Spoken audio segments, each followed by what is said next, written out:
Hola nuevamente a todos y a todas.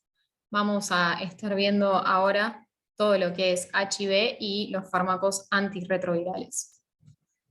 Para empezar, les voy a contar un poco cómo están las estadísticas mundiales en lo que respecta al VIH. Las estadísticas se cerraron en lo que fue el 2021. De hecho, en el cierre de junio de 2021, fíjense que había 28,2 millones de personas que tenían acceso a la terapia antirretroviral, 37,7 millones de personas vivían con VIH en todo el mundo, 1,5 millones de personas contrajeron la infección, ¿sí? Por VIH, 680.000 personas fallecieron a causa de enfermedades relacionadas con el SIDA. 79,3 millones de personas contrajeron la infección por el VIH desde que obviamente comenzó la pandemia, y también desde que comenzó la pandemia 36,3 millones de personas fallecieron a causa de enfermedades relacionadas con el SIDA.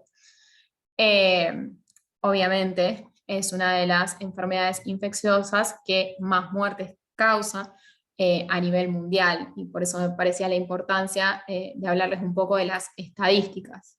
Sí, fíjense que esto por suerte cada año va bajando, o sea, lo que son las personas que viven con HIV y también las muertes. De hecho, por fin logramos bajar a menos de 1 millón las muertes anuales por SIDA.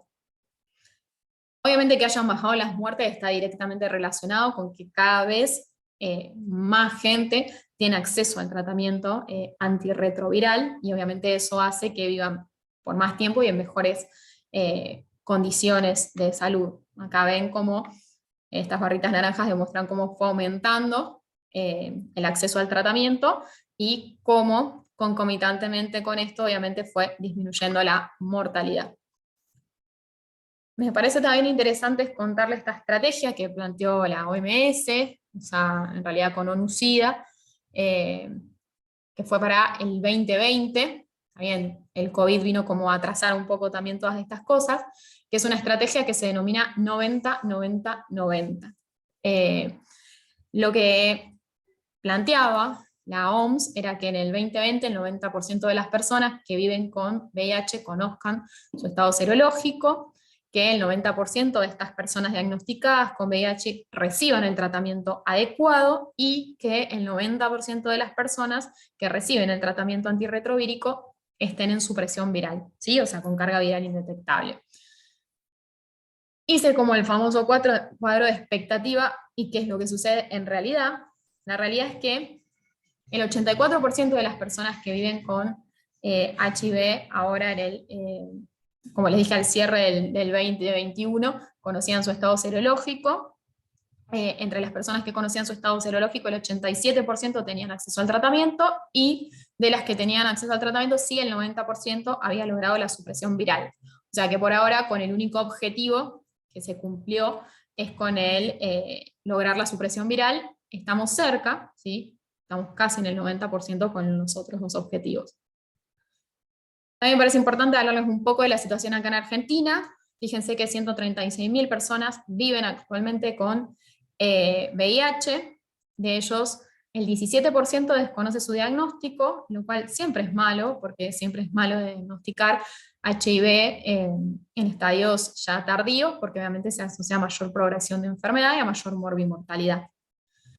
El 98% de la transmisión del virus se produce por relaciones sexuales desprotegidas.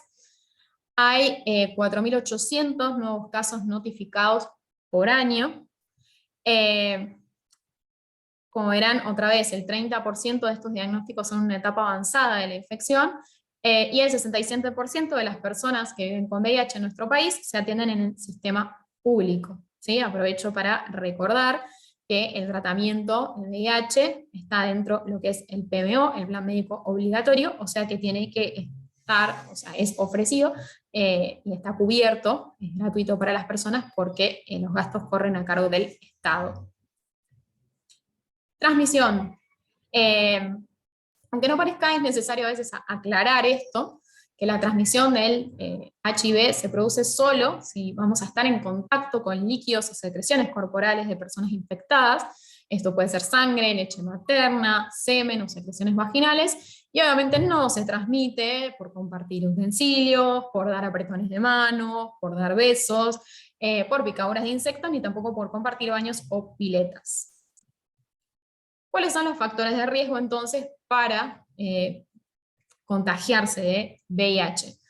El principal es obviamente practicar coito, ya sea vaginal o anal, sin protección, sin uso de preservativo.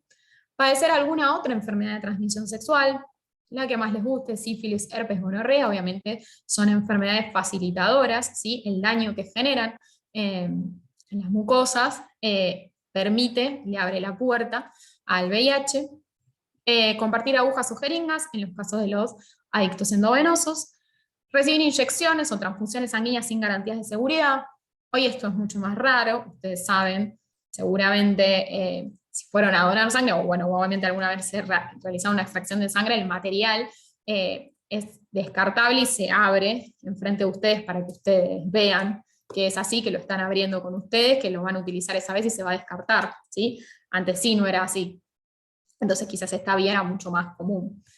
Y pincharse accidentalmente con una aguja, lo que son los accidentes laborales. ¿Cómo podemos prevenir el contagio por VIH? Primero y más importante, el uso de preservativos, después pruebas de detección y asesoramiento, tanto de VIH como de otras enfermedades de transmisión sexual, circuncisión masculina voluntaria, esto cuando corre a cargo de personal calificado, y con personal calificado me refiero a un enfermero, un médico, no un rabino, sin ánimo de ofender a nadie, en un paciente en un sujeto masculino que mantiene relaciones heterosexuales, disminuye el riesgo de contagio hasta en un 60%. Después, provisión de agujas y jeringa para usuarios de drogas. Esto en otros países, sobre todo en Europa, Estados Unidos, Canadá, se conocen como centros de inyección programada, y para evitar que los sujetos se droguen en la calle o en plazas sin ningún control. Directamente hay centros donde la policía muchas veces los puede recoger de la calle o de la plaza y llevar a esos centros. En esos centros están enfermeros, médicos, paramédicos, que controlan, el paciente llega con la droga, la aplicación endovenosa, y de hecho muchas veces le dan, como dice ahí, la aguja en el material para que se inyecten, se quedan como un rato en observación y luego se pueden ir. Parece una locura, pero es muy bueno porque justamente si no comparten jeringas y agujas, va a haber menos contagios de lo que es el HIV, y también puede llegar a disminuir cualquier, obviamente, complicación o sobredosis, ¿sí? Cuando se dan, cuando directamente se inyectan, están controlados, como les digo, por personal de salud. Eliminación de la transmisión vertical, que es la principal, obviamente, causa de afectación en la población pediátrica. La prevención basada en el uso de antirretrovirales. Acá tenemos dos posibles usos. Por un lado, lo que es la profilaxis post-exposición. Como su nombre lo indica, es post-exposición, o sea, una vez que ya ocurrió, y esto puede ser desde el caso de violaciones sexuales hasta accidentes, como que estén manteniendo una relación sexual con un paciente HIV positivo y se rompa el preservativo. También está a cargo del Estado y deberían poder obtenerlo en cualquier hospital público. Y la profilaxis preexposición, que acá es antes de que haya contacto, que más que nada, acá en Argentina no está aprobada la PrEP, sí, por ejemplo, está aprobada en Brasil, pero hay ensayos clínicos acá, y más que nada, donde se pone el foco aquí es en pacientes de alto riesgo, que no serían pacientes, insisto todavía, en sujetos que estén expuestos a alto riesgo de contraer HIV, como por ejemplo las trabajadoras sexuales. Y por último, la vacuna preventiva para el VIH. La vacuna preventiva para el VIH está en investigación. Acá en Argentina se reclutaron pacientes en el centro de Fundación Huésped, a cargo del doctor Kahn, para una vacuna llamada vacuna mosaico, que de hecho es muy parecida a las vacunas en COVID, ya que utiliza como vector viral a un adenovirus. Todavía están recopilándose los datos, pero parece que dio bastante resultado esta vacuna. Bueno, vamos a hablar un poco de lo que es el virus. El VIH es un lentivirus de la familia Retroviridae. Hay dos tipos, el VIH tipo 1, que es el que está distribuido ampliamente y mundialmente, y el VIH tipo 2, que es más frecuente en África Occidental. Vamos a hablar del ciclo vital del virus, para que ustedes entiendan todos los posibles blancos terapéuticos que vamos a tener, y después cuando veamos las drogas, los fármacos en sí, no se olviden cómo es que actúan estos fármacos, ¿sí? Vamos a ir viendo uno por uno cada una de estas etapas. Todo comienza con la entrada. La entrada se da porque va a haber interacción de componentes de justamente la cápside viral con componentes de lo que es nuestra membrana celular. Todo comienza cuando la GP120, ¿sí?, proteína del virus, entra en contacto, se une con el receptor principal, que como ustedes saben es el CD4. Al unirse la GP120 con el CD4, esto origina un cambio conformacional en la GP120 que exhibe una región particular que se denomina región B3, que va a ser la encargada de unirse a los correceptores, pudiendo ser estos CCR5 o CXR4. Una vez que se une la región B3 al correceptor, hay un cambio conformacional en la GP41, que permite exhibir el llamado péptido de fusión. El péptido de fusión se inserta en la membrana celular y permite justamente el acercamiento y finalmente la fusión de las membranas de lo que es la superficie del virus con la membrana celular de la justamente célula del huésped. Bueno, una vez lograda la función, los componentes virales son liberados en el citoplasma y se da comienzo a la segunda etapa. Acá vamos a tener dos posibles blancos terapéuticos, unos fármacos que son antagonistas del CCR5, que en realidad es un fármaco que lo que hace es impedir la unión de la región B3 con el correceptor, y los llamados inhibidores de la fusión, que lo que van a hacer es impedir la fusión de las membranas. La segunda etapa es la de la retrotranscripción de la ARN viral, ¿sí? Nosotros tenemos que lograr que el ARN viral simple cadena del VIH se convierta en ADN doble cadena para poder ser incorporado al núcleo de la célula hospedadora. ¿Quién es la encargada de llevar esta retrotranscripción a cabo? La transcriptasa inversa. Y acá tenemos los blancos terapéuticos más utilizados, que son los inhibidores de la polimerasa. Estos pueden ser de tipo competitivo, como son los inhibidores nucleosídicos, o no competitivos, que son los inhibidores no nucleosídicos. Una vez que ya se generó este ADN doble cadena, está listo para incorporarse al ADN nuclear. La enzima encargada de hacer esto es la integrasa, que ya comienza a actuar en el citoplasma, se une a cofactores virales y este ADN recién sintetizado, y es la encargada de transportarla al núcleo. Una vez en el núcleo, corta el ADN de la célula hospedadora en una región específica y lo que hace es simplemente transferir los filamentos de este ADN viral. Esto puede ser impedido, el blanco terapéutico acá sería los llamados inhibidores de la integrasa que impiden esta transferencia de filamentos. La etapa que sigue es la transcripción y traducción viral, o sea, vamos a necesitar que la célula hospedadora ponga en juego su maquinaria para generar nuevas copias de este virus. Como este proceso es complejo, es poco probable, o sea, no existen y es poco probable que existan posibles blancos terapéuticos. Luego viene todo lo que es el ensamblaje y la brotación de las partículas virales. Lo importante es entender que todos los componentes virales se sintetizan y se ensamblan en el citoplasma de la célula hospedadora, pero que la partícula viral abandona la célula, o sea, brota de la célula en una conformación inmadura, ya que todavía no se ha desarrollado su cápside. Acá en lo que es el proceso de ensamblaje y de brotación tampoco tenemos un blanco terapéutico. Bien, lo último es la maduración de estas partículas virales, ¿sí? Que una vez que entonces brotaron, adquieran una conformación madura, que le permitan infectar a otras células y perpetuar justamente esta infección. La enzima que lleva a cargo esta etapa es la proteasa, que lo que hace es fraccionar a precursores poliproteicos. Esta es lo que le da finalmente la conformación madura a las copias virales recién sintetizadas.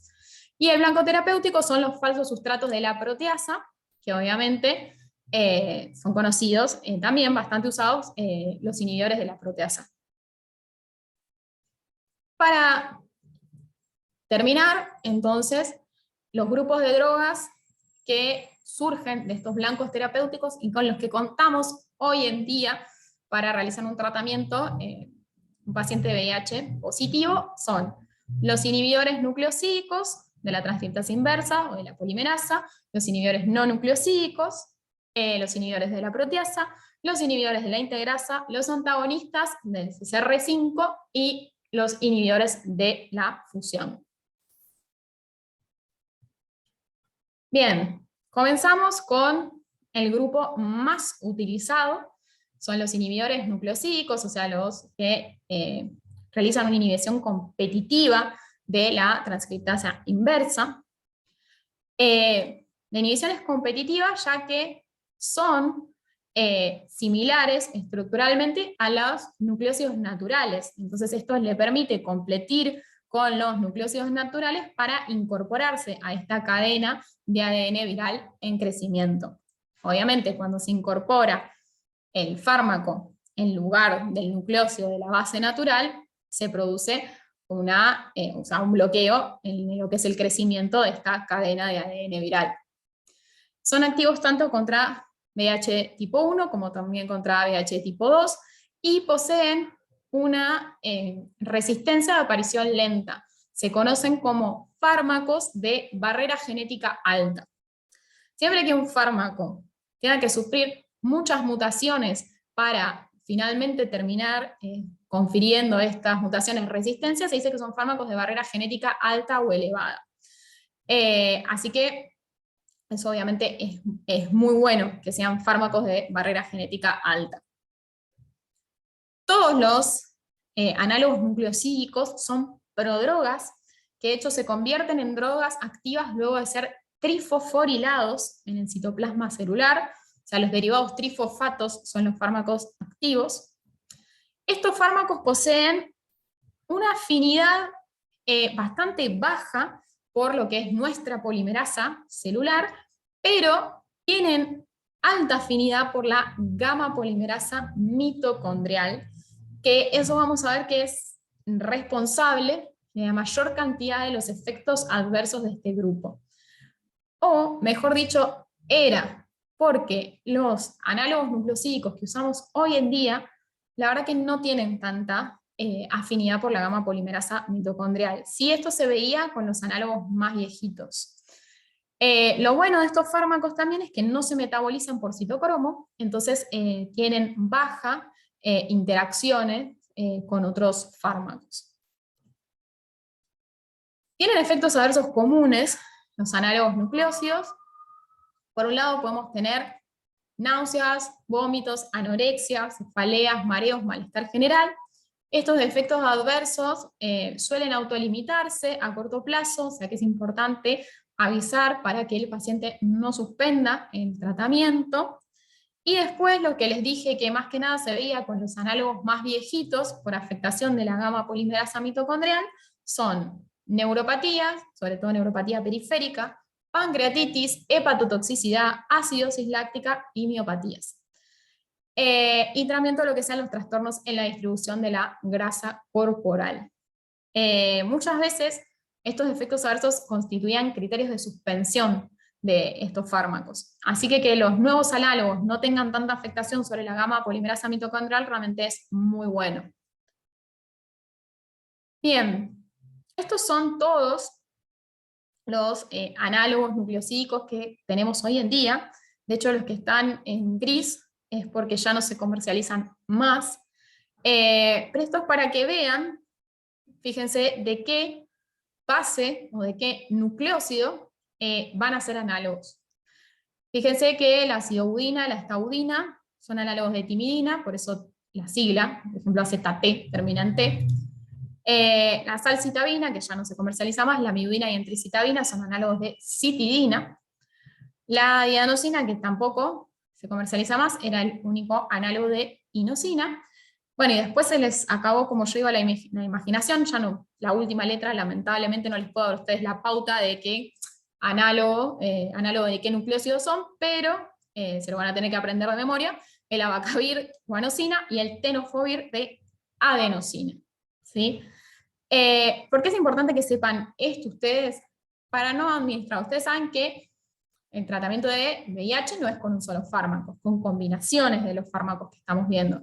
Entonces, por ejemplo, ustedes no podrían combinar a dos análogos de la misma base, porque lo que van a hacer es competir entre ellos y no tener eficacia o efecto antirretroviral. Así que es por esto que tienen que saber de qué nucleócido es análogo cada inhibidor de la transcriptasa.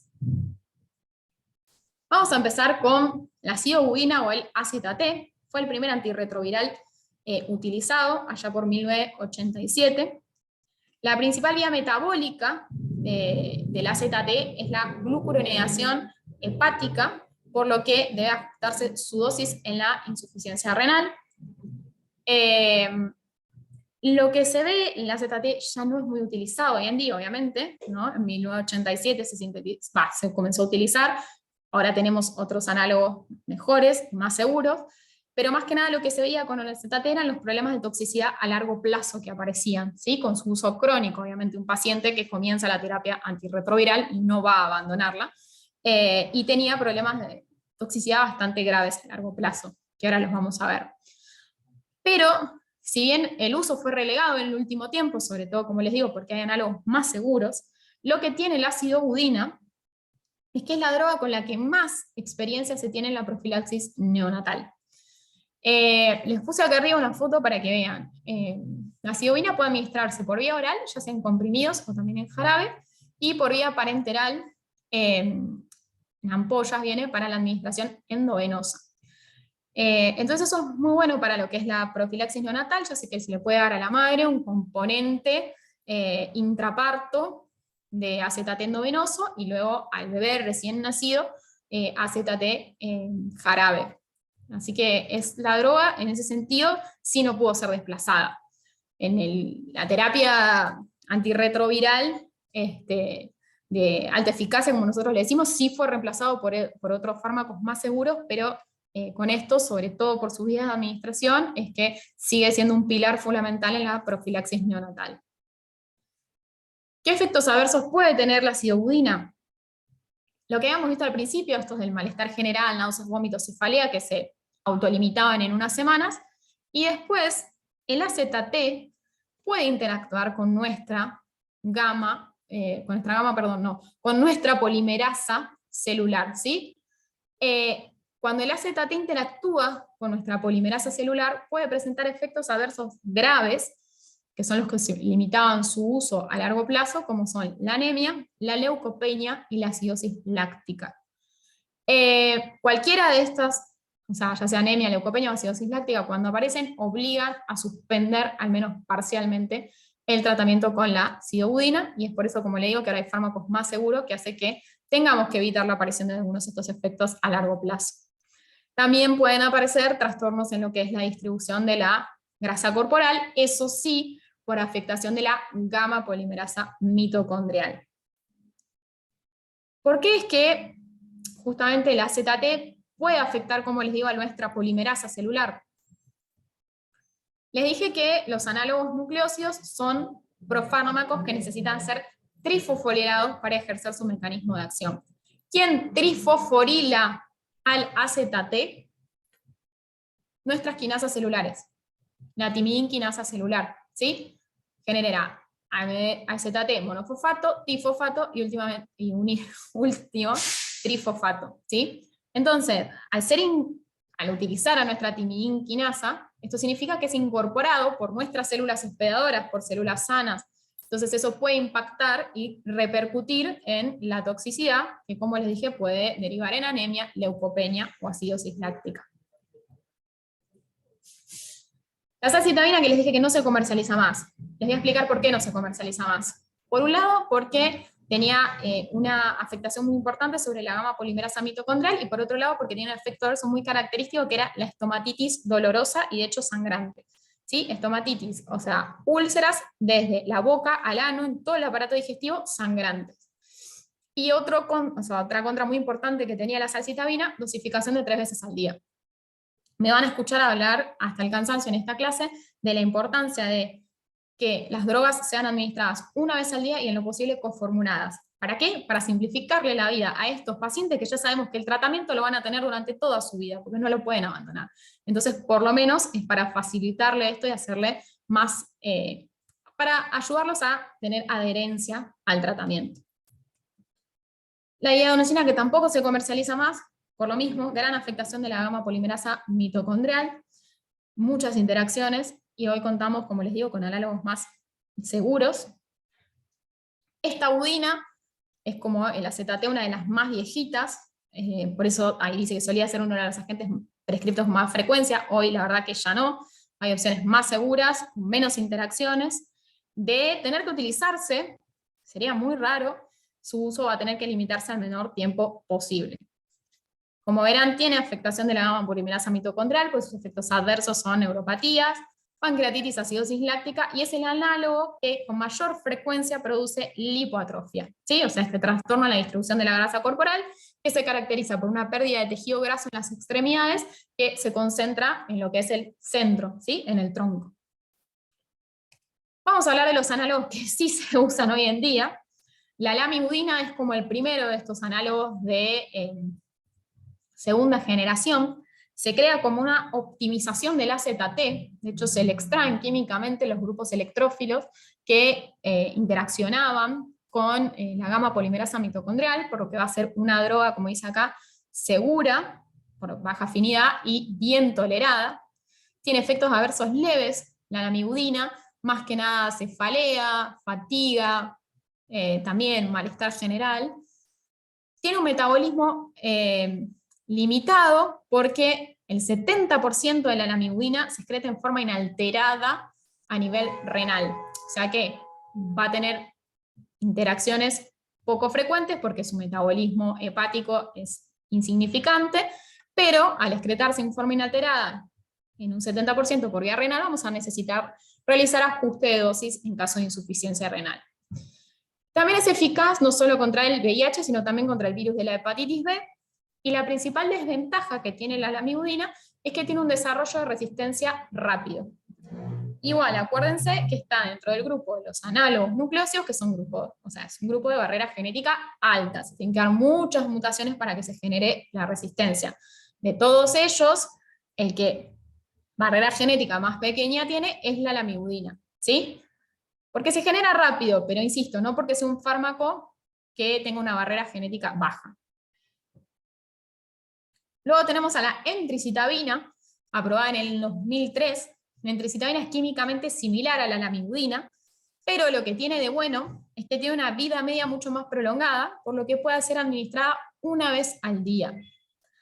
Al igual que la lamivudina, se requiere ajuste de dosis en caso de insuficiencia renal, y la entricitabina forma parte de las coformulaciones altamente efectivas. ¿Qué significa esto? Que ya viene dentro de un solo comprimido que el paciente toma una vez al día, que como les dije, favorece la adherencia al tratamiento. También es activa contra el virus de la hepatitis B, pero produce rebote al interrumpirla, o sea que no sería indicación. Y efectos adversos también, droga bien tolerada, puede generar diarreas, cefaleas, náuseas, y un efecto adverso característico que tiene la entricitabina, bastante raro porque no sabemos por qué se produce, es la hiperpigmentación de la piel. El problema de la hiperpigmentación de la piel es que genera un estigma en una población que ya está bastante estigmatizada, como es el VIH. Por suerte no es frecuente, sí, como les digo, es bastante característico, pero al no saber por qué se produce, tampoco podemos hacer nada para prevenirlo. El abacavir, lo que tiene de bueno el abacavir es que tiene una excelente biodisponibilidad, de hecho tiene una excelente llegada a líquido cefalorraquídeo, el sistema nervioso central. Se metaboliza por glucuronidación y también por carboxilación. No presenta interacciones medicamentosas significativas, Y además, este metabolismo mixto hace que no sea necesario ajustar el abacavir ni en casos de insuficiencia renal ni en casos de insuficiencia hepática. Es un fármaco, como ven ahí, bien tolerado, con efectos adversos leves, excepto por la hipersensibilidad. La hipersensibilidad es un cuadro que va a estar caracterizado por fiebre, exantema, trastornos gastrointestinales como náuseas, vómitos, diarrea, mialgias, artralgias y malestar general. La hipersensibilidad al abacavir es un cuadro progresivo que una vez que ustedes suprimen el fármaco, desaparece a las 48 horas, pero que si llegan a readministrar al abacavir puede ser fatal. ¿Por qué? Porque si se genera una reacción de hipersensibilidad y están los anticuerpos, al readministrarlos, esos anticuerpos van a generar una reacción mucho más rápida que la primera vez, que de hecho puede comprometer la vida del paciente. La frecuencia de esta reacción de hipersensibilidad es baja, es menor al 10%, pero puede ser evitable si nosotros realizamos el test de este alelo, que es el HLA-B5701. Si el paciente tiene positivo este alelo, eso significa que tiene un 50% de chances de realizar en algún momento esta reacción de hipersensibilidad. Si es negativo, si no tiene directamente este alelo, eso significa que tiene 0% de chances de experimentar una reacción de hipersensibilidad. O sea que es muy importante el dosaje previo de este alelo en un paciente al que ustedes quieran administrarle abacavir. Más allá de esta reacción de hipersensibilidad, que como ven encima es prevenible, el abacavir es un fármaco seguro y bien tolerado. Como ven ahí hay algo también asociado al riesgo cardiovascular del abacavir que supuestamente aumenta los infartos agudos de miocardio. Esto es controversial y nunca pudo ser confirmado que sea por un efecto adverso del abacavir. Sí se sabe que los pacientes HIV positivos tienen más chance de desarrollar a lo largo de su vida un infarto que la población común, la población negativa, pero no se pudo aún, ¿sí? Por eso es controversial, atribuir esto al abacavir. Tenofovir.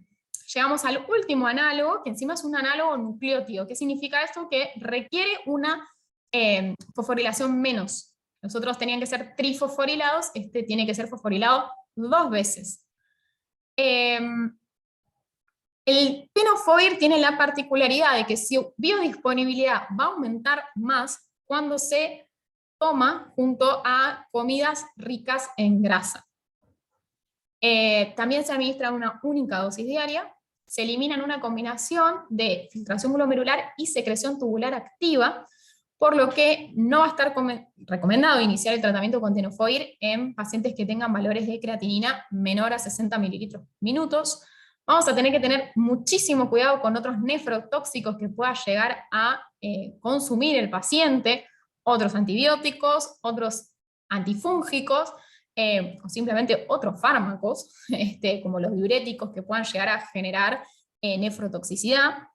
También es activo contra la hepatitis B, de hecho puede utilizarse, y es el análogo nucleócido más utilizado en la práctica diaria hoy en día. El tenofovir tiene efectos adversos leves y más frecuentes, como son náuseas, vómitos y diarrea, y un poco más graves y a los que hay que estar atentos, como la osteopenia.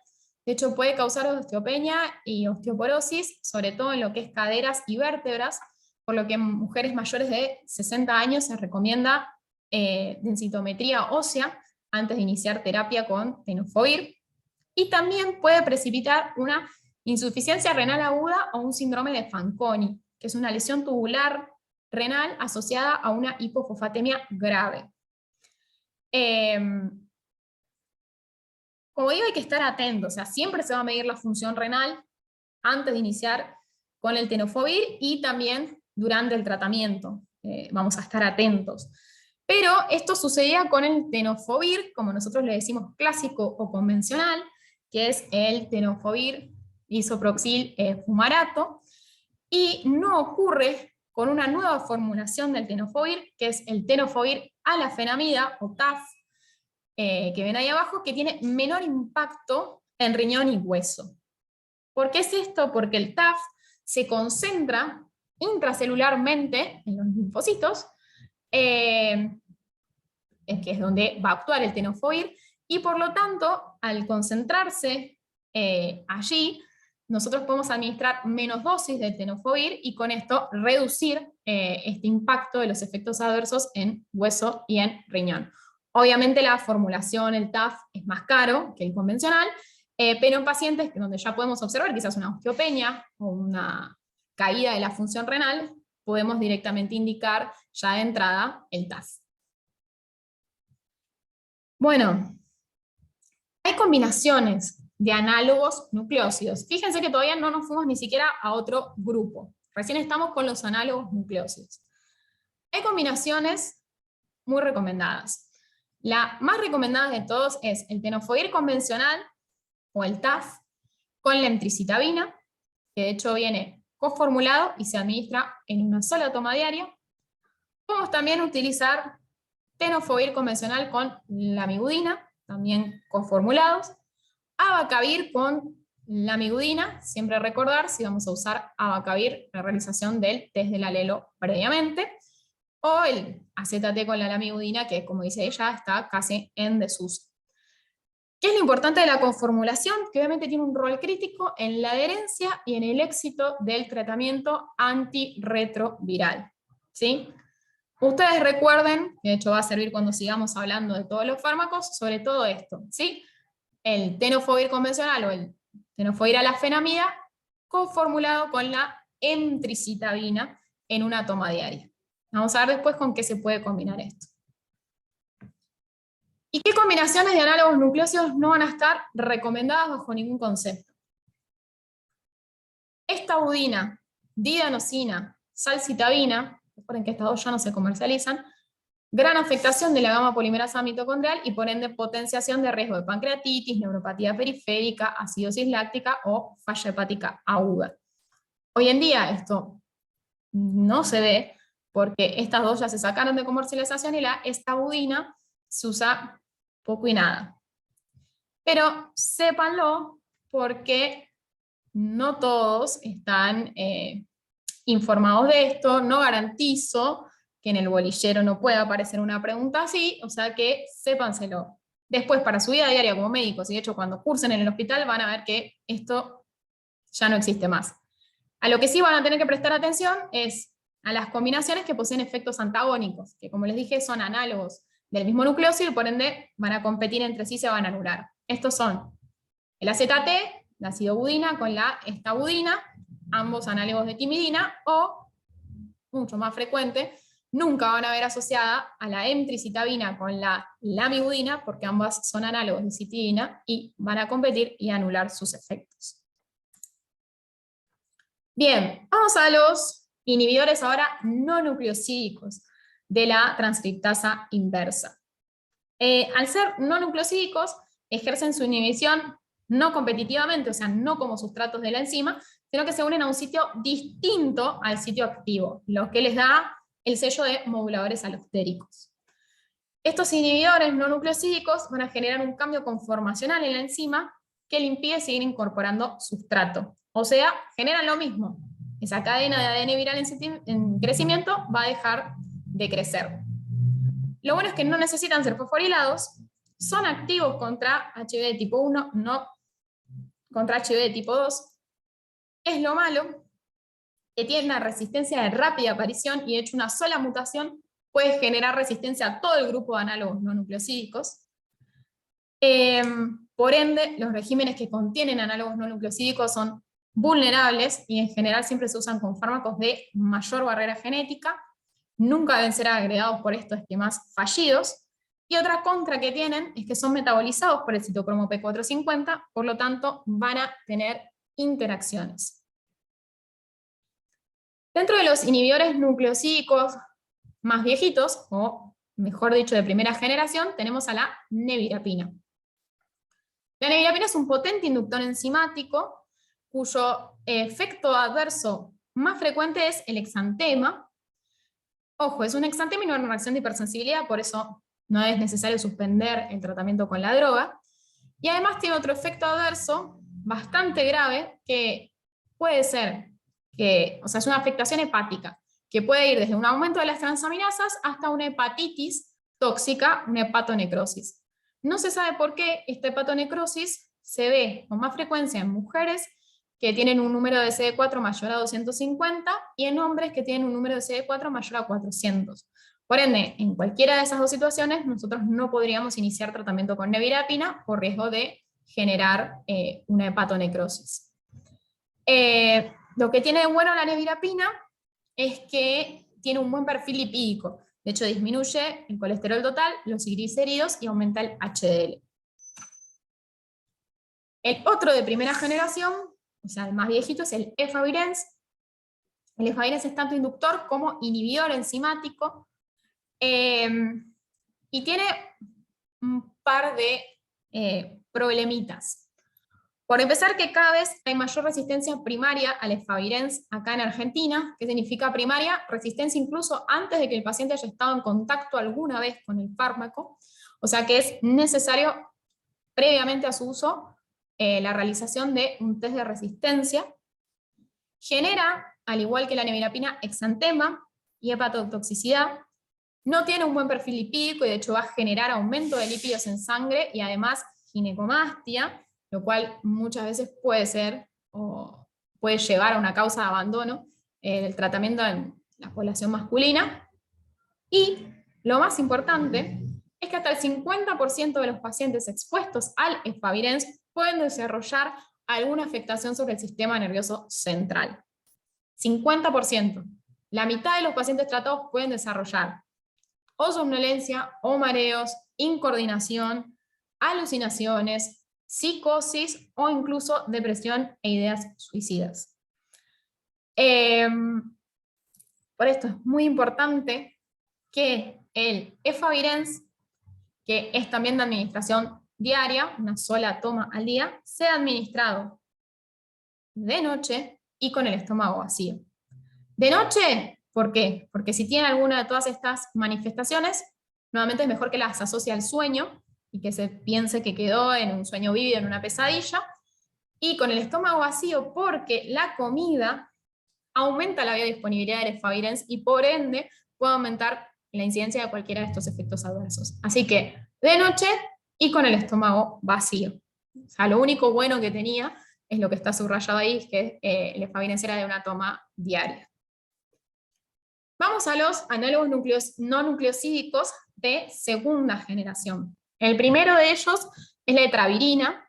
La etravirina en realidad se utiliza como tratamiento de rescate, sobre todo en pacientes que hayan tenido fracaso terapéutico previo con efavirenz o nevirapina. Es un inductor del citocromo 3A4, pero es inhibidor del 2C9 y del 2C19. Entonces, inductores e inhibidores en general como que se compensan a ellos mismos y no tienen muchas interacciones. La etravirina es un fármaco bien tolerado. El efecto adverso más frecuente sigue siendo el efecto adverso más común a todos los análogos no nucleósidos, que es el exantema. El tema es que puede manifestar otras reacciones cutáneas más graves que el exantema, como el Steven-Johnson o la necrólisis epidermotóxica. Recuerden que estas son farmacodermias graves, los pacientes se tratan como si fueran grandes quemados y que tienen una alta mortalidad. ¿Sí? O sea, si aparecen van a ser criterios de suspensión. Rilpivirina, la rilpivirina en este momento en este país está disponible solo coformulada. Puede ser una opción para el inicio del tratamiento si la carga viral es menor a 100.000 copias. Si de hecho la carga viral es mayor, se asocia a fallo terapéutico. No inhibe ni induce el metabolismo, o sea que no tiene interacciones.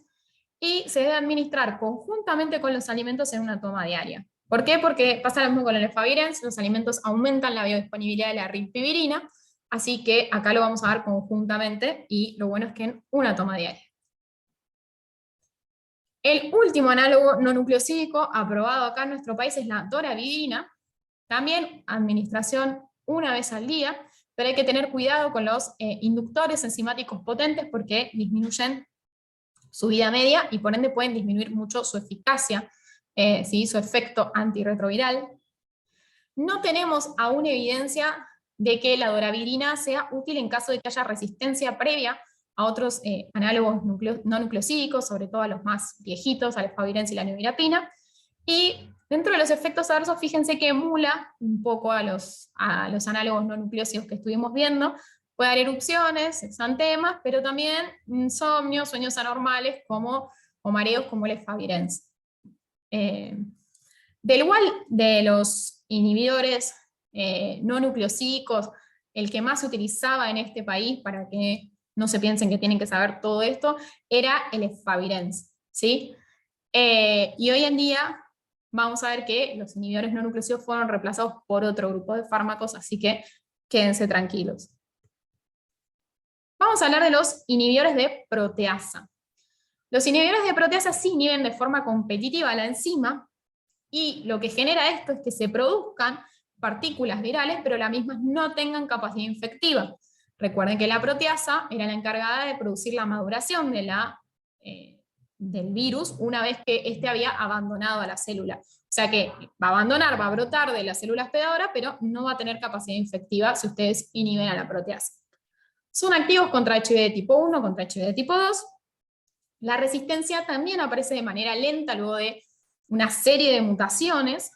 Tienen barrera genética alta, pero puede haber casos de resistencia cruzada entre inhibidores de proteasa. Forman parte del TAR, o sea, esto sería de la terapia antirretroviral de alta eficacia, especialmente ante esquemas fallidos.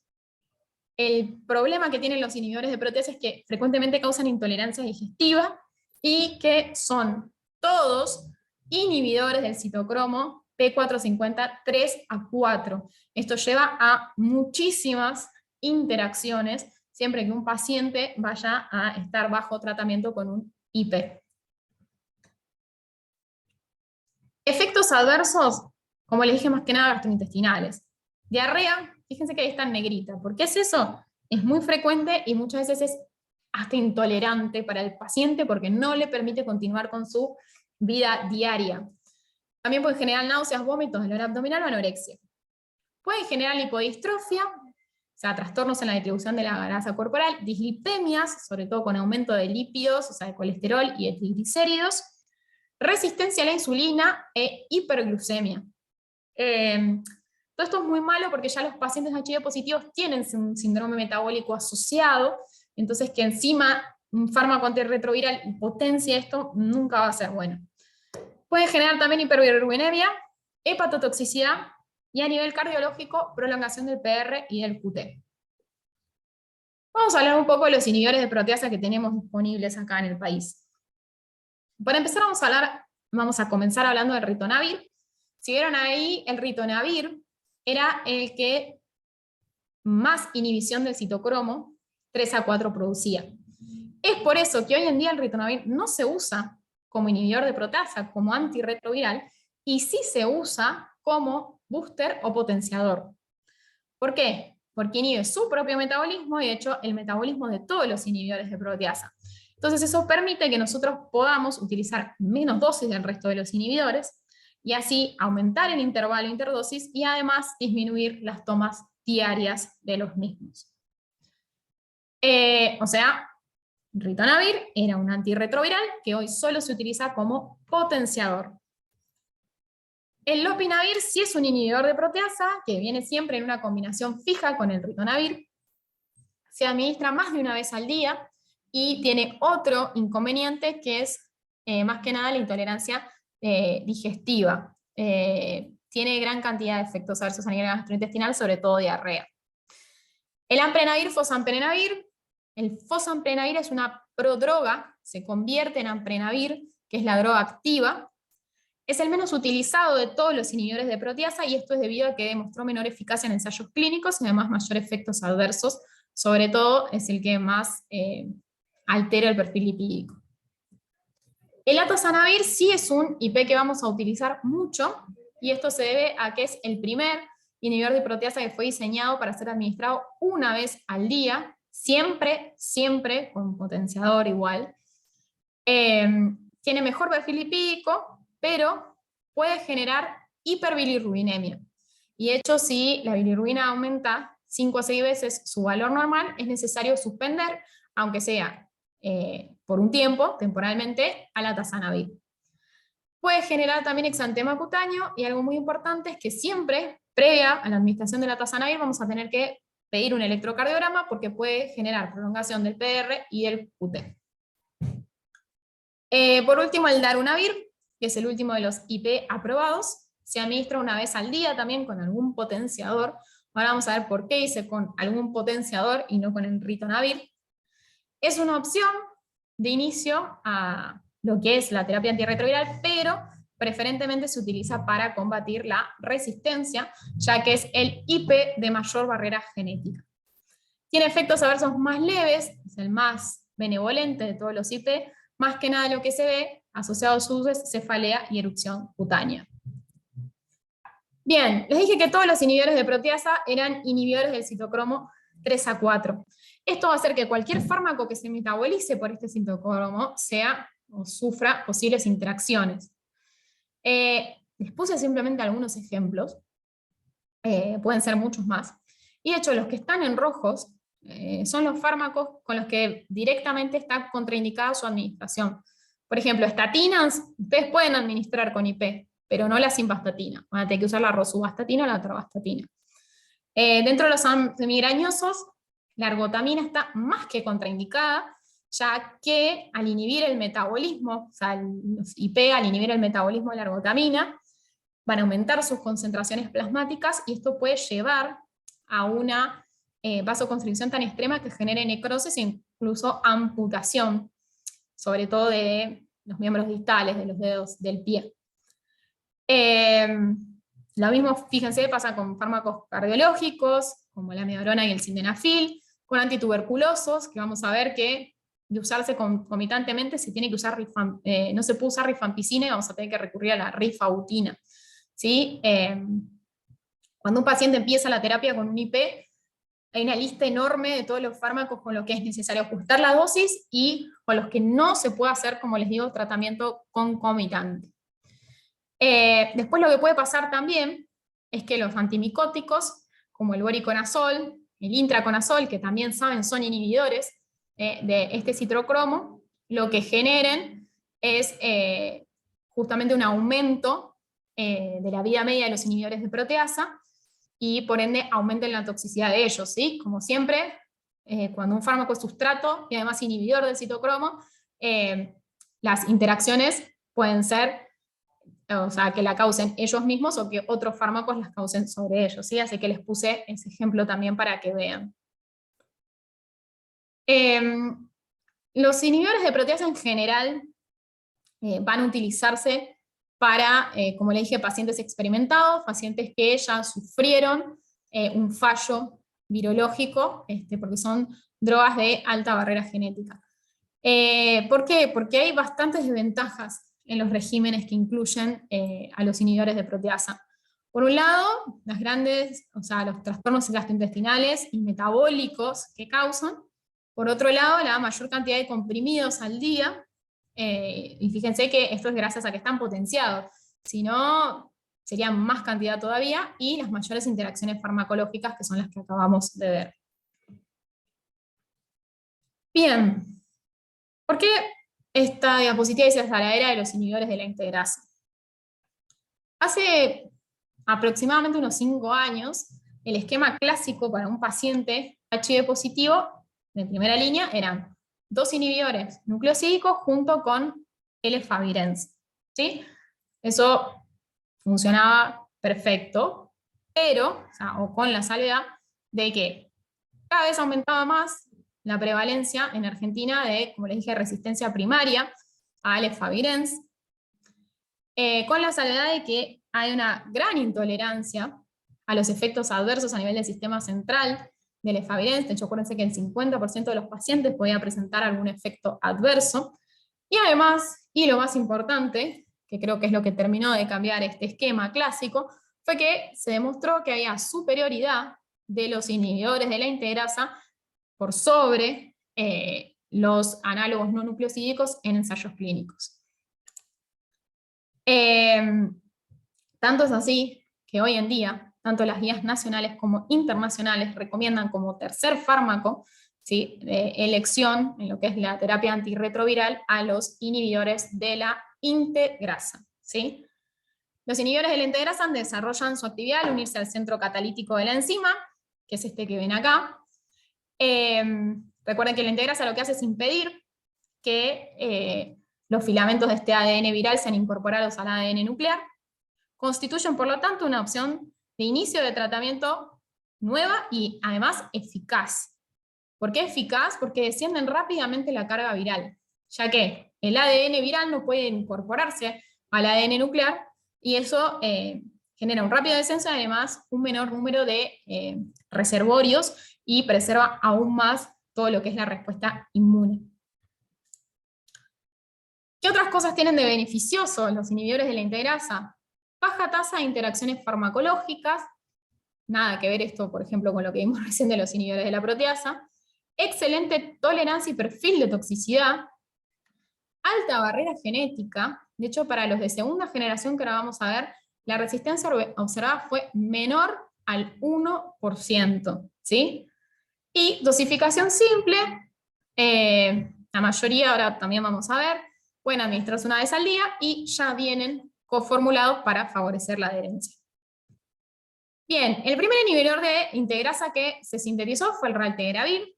El raltegravir se metaboliza por la UDP-glucuroniltransferasa, o sea que puede presentar interacciones a este nivel, pero no requiere ajuste de dosis, ya que es un fármaco que tiene un margen terapéutico amplio. Es el de menor barrera genética de todos los inhibidores de la integrasa, y tenía efectos adversos leves. Los más graves, y a los que había que estar atentos, era que podía llegar a aumentar la CPK, generando miopatías, y, más gravemente, raptomiólisis. El elbitregravir tiene una vida media muy corta, por lo que sí o sí tiene que asociarse a un potenciador. Cuando vimos, que les dije, algún potenciador, cuando estábamos viendo los inhibidores de proteasa, le dije, ahora vamos a ver por qué. El ritonavir no es el único potenciador que existe. También contamos hoy en día con el cobicistat. ¿Qué diferencias tienen el ritonavir y el cobicistat? Que el ritonavir no fue creado como potenciador, era un antirretroviral que se descubrió esta injerencia que tiene inhibición sobre el citocromo y que por lo tanto se empezó a usar como potenciador. El cobicistat, a diferencia de él, fue creado pura y exclusivamente para eso, como un inhibidor enzimático. El tema es que no solo inhibe a los citocromos, sino que también puede inhibir a ciertos transportadores, como el OTC2, que es un transportador que se encuentra a nivel renal, ¿sí? Pero la diferencia es eso, o sea, hacen lo mismo, potencian la acción. Al inhibir el metabolismo de los fármacos, potencian su acción, potencian su vida media, y permiten así, por ejemplo, lograr una administración de una vez al día. El elbitregravir se metaboliza por glucuronidación hepática y es sustrato del citocromo P450, o sea que va a presentar interacciones. Puede ser administrado una vez al día, de hecho, solo con el cobicistat, obviamente coformulado, y tiene efectos adversos leves infrecuentes. No es de los más utilizados el elbitregravir, porque además de las interacciones, y al igual que el raltegravir, tiene una barrera genética bastante baja. Así que pasemos a los inhibidores de integrasa de segunda generación, que sí son los más utilizados hoy en día. Por un lado tenemos al dolutegravir. El dolutegravir tiene una excelente acción, incluso frente a fallos virológicos previos, o sea, virus que tengan resistencia al raltegravir. Tiene una vida media muy larga y no requiere el uso de potenciadores, se administra una vez al día. Tiene un leve metabolismo hepático, pero no induce ni inhibe citocromos, o sea que no tiene interacciones.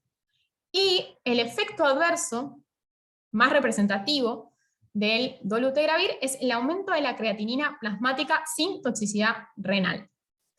¿Qué significa esto? Que ese aumento que ustedes ven de la creatinina plasmática cuando empiezan a consumir los pacientes dolutegravir no se debe a un daño, a una injuria renal. Se debe a que el dolutegravir, también como el cobicistat, puede inhibir a este transportador, el OTC2, Y al estar inhibido, este transportador no solo metaboliza o excreta fármacos, sino que también es una vía de excreción de la creatinina plasmática. O sea, que va a convertir el dolutegravir con la creatinina y van a aumentar las concentraciones de creatinina sin que esto, insisto, represente una injuria renal. Otro probable efecto adverso del dolutegravir es la afectación del tubo neural. En realidad, esto se vio en un ensayo clínico en Botswana, donde 4 bebés nacieron con defectos en el tubo neural. O sea, la incidencia fue menor al 0,9% de los casos, pero eso obligó a generar una advertencia, un warning, del uso del dolutegravir en embarazadas. Hoy en día, o sea, seguimos manteniendo esta precaución, pero yo digo que ya hubo muchos más ensayos clínicos, esto no se volvió a ver, o sea que yo creo que en algún momento ya vamos a poder utilizar tranquilos el dolutegravir en pacientes embarazadas. Luego tenemos al bictegravir, también de nueva generación, se metaboliza por glucuronegación hepática y a través del citocromo en igual medida, o sea que puede llegar a presentar interacciones. Una única toma diaria, sin potenciadores. Acá en Argentina lo tenemos solo coformulado, de hecho con entricitabina y tenofovir a la fenamida. Forma parte de regímenes seguros, es un fármaco bien tolerado, y lo que tiene de bueno es que es activo también contra el virus de la hepatitis B, o sea que un paciente coinfectado puede tomar el bictegravir, obviamente conformulado, y obtener un tratamiento para las dos patologías. Y por último, el cabotegravir es un inhibidor de integrasa que aún está en investigación clínica, no requiere refuerzo con potenciadores, y lo que tiene de bueno, hay dos formas que se están estudiando hoy en día. Por un lado, tabletas de administración oral, que tienen una vida media de 40 horas, y por otro lado, una forma inyectable de acción prolongada, que sea por vía intramuscular, que tiene una vida media o una duración de 40 días. O sea que esto sería genial porque una inyección podría dejar protegido al paciente por hasta un mes probablemente, ¿sí? Insisto, no está en ensayos clínicos, pero en los ensayos tiene alta eficacia y además tiene baja incidencia de efectos adversos. Bien, vamos a hablar de los inhibidores de la entrada, que son los que nos quedan. El Maravinoc y el Enfuvirtide. Quiero que sepan que estos fármacos no son para nada utilizados, pero bueno, son dos de los blancos terapéuticos que habíamos visto, así que vamos a cerrar con ellos. El Maravinoc lo que impide es la unión de esta región B3 al correceptor CCR5. Tiene varias desventajas. Por un lado, que se administra más de un comprimido al día. Por otro lado, que va a ser útil solo en casos de infección en cepas que sean CCR5. Recuerden que el correceptor puede ser CCR5 o CXR4. Y se llega a ser así, y ustedes no determinan el tropismo previamente a su utilización, no solo no va a servir, sino que muchas veces a largo plazo genera selección de cepas y produce fallo virológico. Y otra de las desventajas que tiene el Maravinoc es que no está probado junto a otros antirretrovirales. Nunca lo probamos con niveles nucleosídicos, no nucleosídicos, como para saber cómo funciona. Así que la verdad es que por eso no es un fármaco para nada utilizado. Y el Enfuvirtide, que lo que tiene de novedoso es que es el único fármaco para el HIV que se administra por vía subcutánea, no se metaboliza, desarrolla resistencia con rapidez, o sea que si no lo asociamos a otros fármacos de mayor barrera genética, no va a servir para nada. Tiene una gran desventaja que es su costo.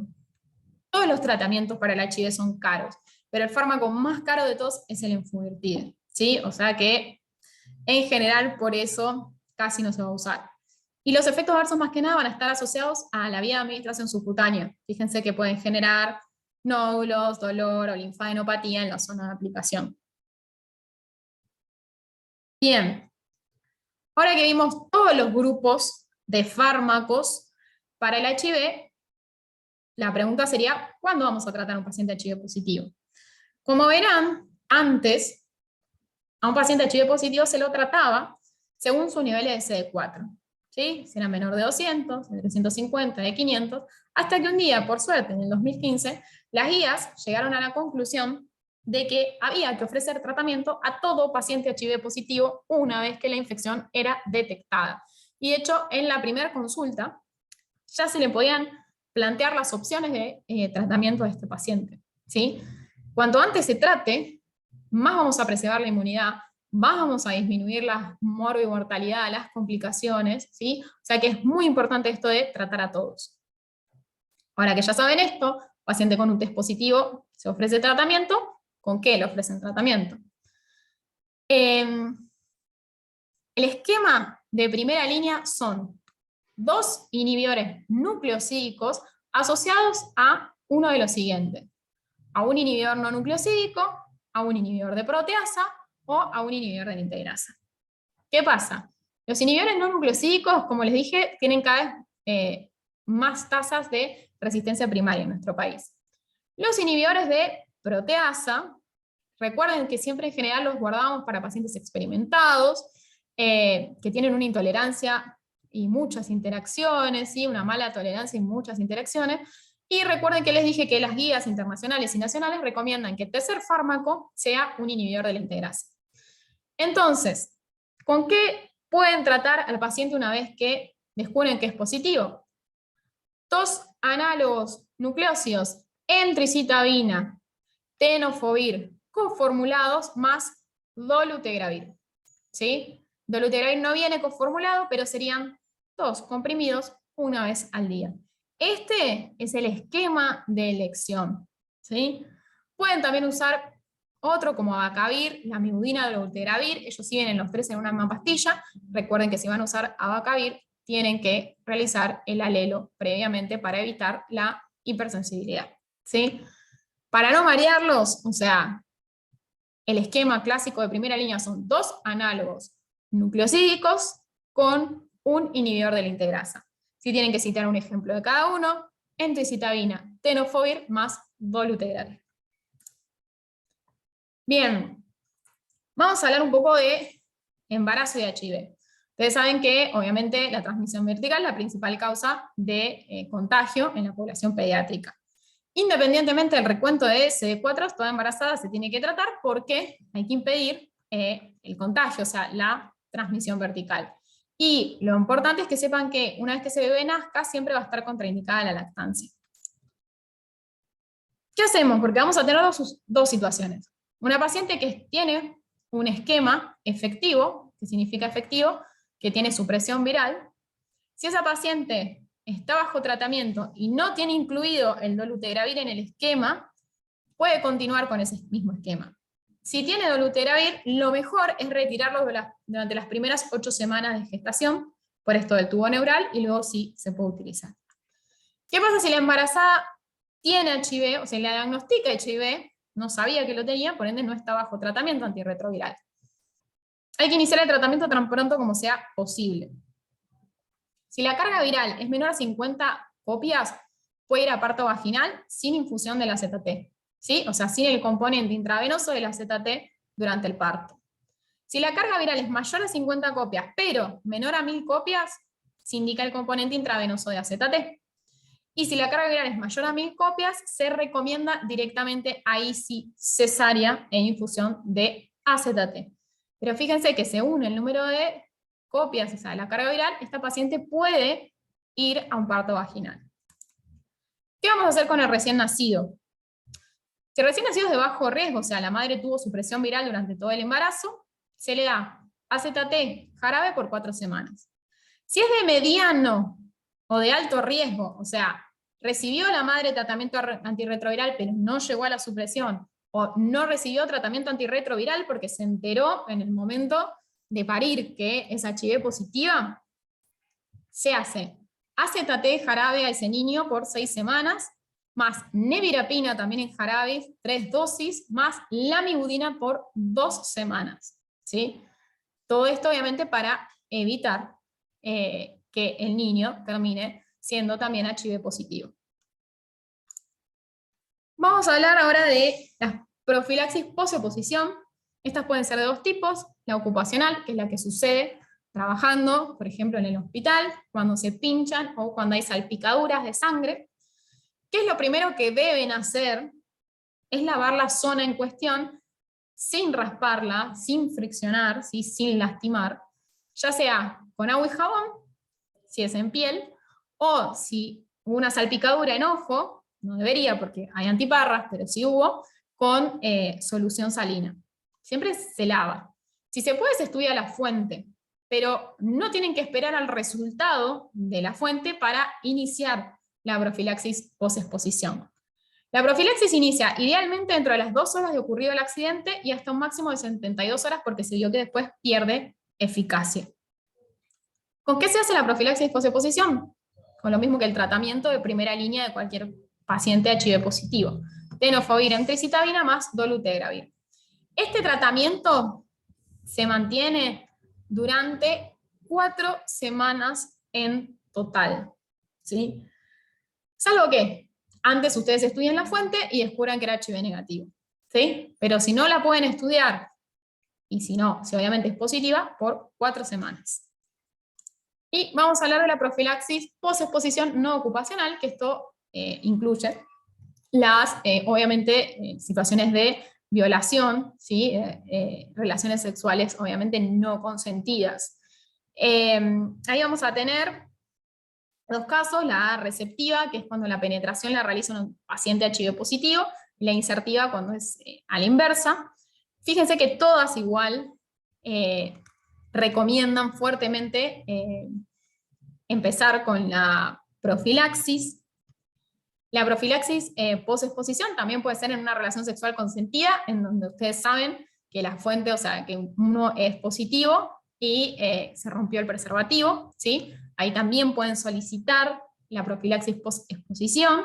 Es exactamente la misma que vimos recién que la ocupacional, ¿sí? Es la emtricitabina con el tenofovir más el dolutegravir.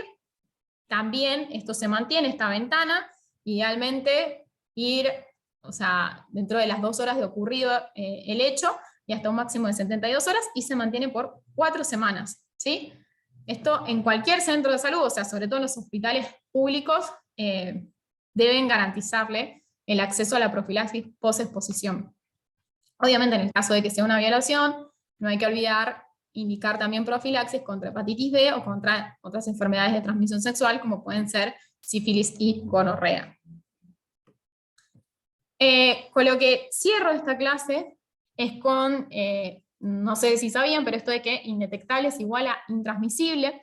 ¿Qué significa esto? Que con los nuevos tratamientos, sobre todo con los inhibidores de la integrasa, que disminuyen rápidamente la carga viral, los pacientes se tornan rápidamente, suprimen su carga viral y se tornan intransmisibles.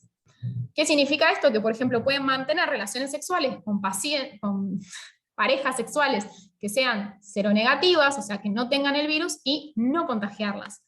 De hecho, fíjense, este es un estudio muy conocido que se llama estudio Partner, justamente por pareja, donde había parejas serodiscordantes, o sea, uno positivo y otro negativo, mantuvieron relaciones sexuales sin protección y hubo ninguna infección por VIH. ¿Por qué? Porque cuando un paciente está correctamente tratado y tiene adherencia al tratamiento, se torna intransmisible. Esto es buenísimo porque al paciente le da mayor libertad, o sea, puede elegir a sus parejas sexuales como debería poder hacer cualquier individuo, también mayor elección, y también favorece muchísimo la adherencia y el compromiso para con el tratamiento. Y además disminuye todo lo que es la estigma y la discriminación de la población HIV positiva. Así que esto es para que vean lo importante del acceso al tratamiento, y que una vez que se tiene un acceso y el paciente está correctamente tratado, rápidamente se vuelve intransmisible. Eso es todo, espero que les haya servido la clase y muchas gracias por su atención.